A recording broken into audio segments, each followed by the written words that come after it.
ચાલો આજે આપણે જેનેટિક એન્જિનિયરિંગના એક જબરદસ્ત ટૂલને સમજીએ. એક એવું સાધન જે વૈજ્ઞાનિકોને જીવનના મૂળભૂત કોડ એટલે કે ડીએનએ સાથે કામ કરવાની એક અદ્ભુત શક્તિ આપે છે. તો તૈયાર થઈ જાઓ, કારણ કે આની પાછળનું વિજ્ઞાન ખરેખર ખૂબ જ રસપ્રદ છે. એક મિનિટ માટે વિચારો, કોઈ વૈજ્ઞાનિક પાસે એક ખૂબ જ કામનું જનીન છે, પણ એની માત્ર એક જ કોપી છે. હવે કોઈ પણ પ્રયોગ કરવા માટે તો એની લાખો કરોડો કોપી જોઈએ. તો સવાલ એ છે કે આટલી બધી નકલો બનાવવી કેવી રીતે? અને આનો જવાબ છે એકદમ સ્માર્ટ ક્લોનિંગ વાહક, જેને ક્લોનિંગ વેક્ટર પણ કહેવાય છે. આને છે ને એક બાયોલોજિકલ કુરિયર સર્વિસ જેવું સમજો, જે આપણા જનીન નામના પેકેજને માત્ર કોષ સુધી પહોંચાડતું નથી, પણ ત્યાં પહોંચીને એની અસંખ્ય ફોટોકોપી પણ તૈયાર કરી દે છે. તો ચાલો આ બાયોલોજિકલ મશીનના એક ભાગને ખોલીને જોઈએ.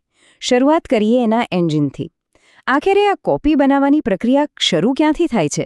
એનું સ્ટાર્ટ બટન ક્યાં છે? એ બટન છે સ્વયંજનનનું ઉદ્ગમ સ્થાન, જેને ટૂંકમાં ઓરી કહેવાય છે. અને ગાડીની ચાવી જેવું જ સમજી લો. જ્યાં સુધી આ ચાવી ના લાગે ત્યાં સુધી કોપી કરવાનું એન્જિન ચાલુ જ ના થાય. આ ડીએનએનો એક ખાસ કોડ છે જે યજમાન કોષને સીધો આદેશ આપે છે કે ભાઈ, અહીંથી કોપી બનાવવાનું શરૂ કરો. અને આની મજા એ છે કે જ્યારે કોઈ બહારના ડીએનએ એટલે કે આપણા પસંદગીના જનીનને આ ઓરી સાથે જોડી દેવામાં આવે છે, ત્યારે યજમાન કોષ એને પણ પોતાનો જ ભાગ સમજીને એની પણ નક્કલો બનાવવા લાગે છે. અને એટલું જ નહીં, આ ઓરી એ પણ કંટ્રોલ કરે છે કે કેટલી નકલો બનશે. જો વધારે નકલો જોઈતી હોય તો એવા ઓરીનો ઉપયોગ થાય જે હાઈ સ્પીડ કોપિંગનો સિગ્નલ આપે. ઓકે, તો વેક્ટર કોષની અંદર પહોંચી ગયું. પણ હવે એક સમસ્યા છે. આ પ્રક્રિયા કંઈ 100% સફળ નથી હોતી. લાખો કોષોમાંથી કદાચ અમુક જ કોષો આ વેક્ટરને સ્વીકારે છે. તો હવે આટલા મોટા સમુદ્રમાંથી એક ખાસ કોષોને શોધવા કેવી રીતે? એનો ઉપાય છે પસંદગીમાન સંકેતક એટલે કે સિલેક્ટેબલ માર્કર. આ એક પ્રકારનું બાયોલોજિકલ આઈડી કાર્ડ છે.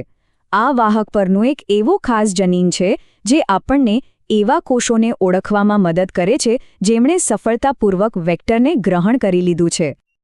આ પદ્ધતિ ખરેખર ખૂબ જ ચાલાક છે.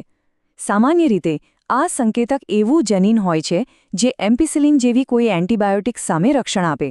એટલે શું થાય કે જ્યારે બધા કોષોને એન્ટીબાયોટિકવાળા વાતાવરણમાં ઉછેરવામાં આવે, ત્યારે જે કોષોમાં આપણું વેક્ટર નથી ગયું એ બધા મરી જાય છે. અને બચે છે કોણ? માત્ર એ જ કોષો જેમની પાસે આપણું વેક્ટર એટલે કે પેલું આઈડી કાર્ડ છે. ભીડમાંથી સાચા ઉમેદવારને શોધી કાઢવાની આ એકદમ અસરકારક રીત છે. સરસ. તો આપણી પાસે કોપી કરવા માટે એન્જિન છે અને સફળ કોષોને ઓળખવા માટે આઈડી કાર્ડ પણ છે. પણ હવે મુખ્ય કામ, આપણા જનીનને આ વેક્ટરમાં ચોકસાઈથી ફિટ કેવી રીતે કરવું? એના માટે કોઈ ચોક્કસ જગ્યા તો હોવી જોઈએ ને? બિલકુલ. એના માટે વેક્ટરમાં હોય છે ક્લોનિંગ સાઇટ્સ. આને એક યુનિવર્સલ ડોકિંગ પોર્ટ તરીકે સમજી શકાય છે. આ ડીએનએ પર એવી ચોક્કસ જગ્યાઓ છે જેને પ્રતિબંધિત ઉત્સેચક નામની આણ્વિક કાતર ઓળખીને ત્યાં એકદમ ચોક્કસ કાપ મૂકે છે. બસ આ કાપથી જે જગ્યા બને એમાં આપણું બહારનું ડીએનએ આરામથી ફિટ થઈ જાય છે. પણ અહીં એક વાત ખાસ ધ્યાન રાખવા જેવી છે. એક સારા વેક્ટરમાં કોઈ એક ચોક્કસ ઉત્સેચક માટે માત્ર એક જ ડોકિંગ પોર્ટ હોવું જોઈએ. કેમ? કારણ કે જો એકથી વધુ જગ્યાઓ હશે તો પેલી આણ્વિક કાતર વેક્ટરના ટુકડે કરી નાખશે અને આખી પ્રક્રિયા જ નિષ્ફળ જશે. એટલે એક કાતર માટે એક જ જગ્યા. અને ડિઝાઇનનો છેલ્લો પણ એટલો જ મહત્વનો નિયમ, સાઇઝ. પણ અહીં જેટલું નાનું એટલું સારું. વેક્ટરનું કદ જેટલું નાનું હોય એટલું એ કોષમાં સરળતાથી પ્રવેશી શકે છે અને લેબમાં કામ કરતી વખતે એના તૂટી જવાનો ભય પણ ઓછો રહે છે. આ ક્ષેત્રમાં સરળતા અને નાનું કદ સફળતાની ચાવી છે.